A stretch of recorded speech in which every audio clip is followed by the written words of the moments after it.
new study shows that kids understand their gender identity much earlier than previously thought.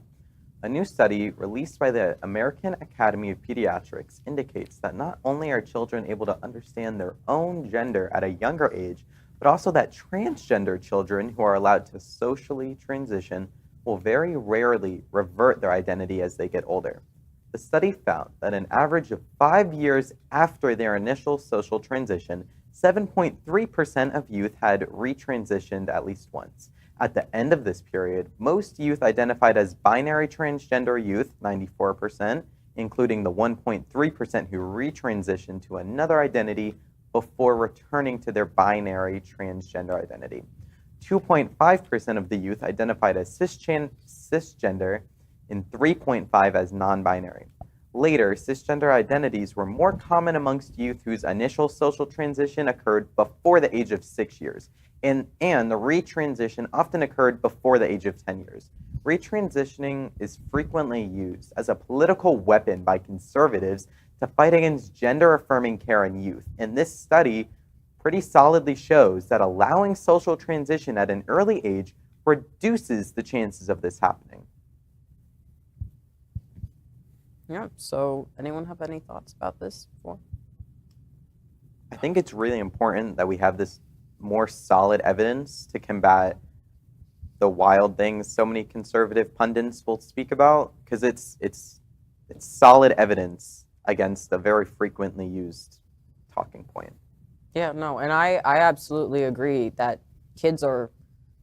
younger kids are way smarter than we give them credit, because there will be kids who look at me and they're like, "Are you a boy or a girl?" And I'm just like, I was born in the wrong body, so I'm a boy.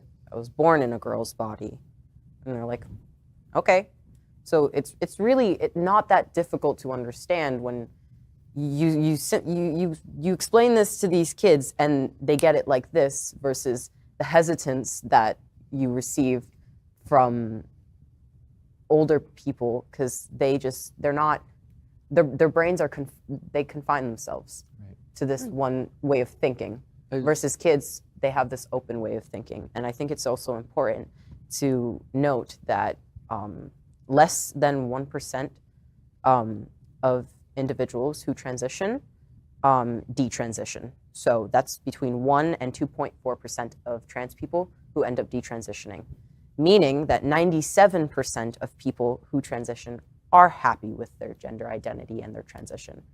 I am one of those people. I will not be detransitioning. So the whole reason that they use detransitioners as a weapon is because it's so rare that when it does happen, it blows up in the media. Right.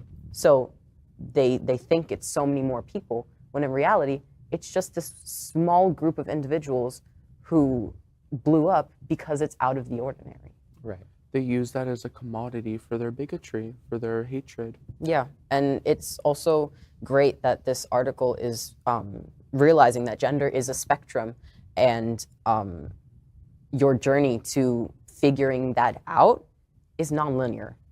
It's going to take time. There are going to be moments where you think you're one thing and you end up being another. Before I came out as a trans male, I thought I was non-binary, and it was just like, well, that's not right. So, it's nothing is ever a straight answer, ironically, Yeah, everything's a journey. I do agree with piggybacking off what you were saying about, I think we underestimate children and their kind of capabilities of understanding stuff, especially, obviously, kind of rifting off to the Don't Say Gay bill. There's been a lot of debate of what we should teach kids at school or instruct kids.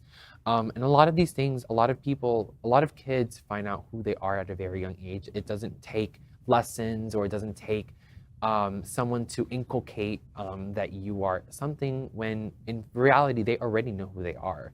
So that's something I'm really happy this article was published in a way that it kind of reinforces the idea of what we are all thinking, but it solidifies it with scientific evidence. Absolutely. That's really important. I'd love to see even more study into how those rates and how those percentages are affected when you include physical transition and like certain aspects of that, the stages of that, and how much I'd love to just how that affects the the whole percentages, what rates detransition, retransition. Right, because it's also important to remember that socially transitioning is only one aspect of it. There's the medical transitioning as well. And in order to medically transition, it's a requirement that you have socially transitioned. So prior to getting on testosterone, I need a letter saying that this is who I was and this is who I have been living as.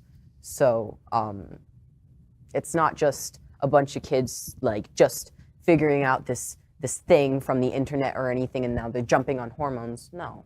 You know, nothing is ever, the road to getting on hormones and medically transitioning is not as simple as some parties like to make it seem. And I think that's also something that we should acknowledge. It's an arduous journey, especially when you're faced with transphobia and homophobia. It's long and very tedious, but I will say it's incredibly rewarding. LGBTQ+ news is vital for our community and for the broader world as a whole. We have enough enemies at Fox News. Tucker, Sean, and Lara are loud. We need passionate allies. Happening Out television network, Queer News Tonight, and It's Happening Out are literally out of the closet and into the headlines. Our community needs your support. Like this broadcast and subscribe now to ensure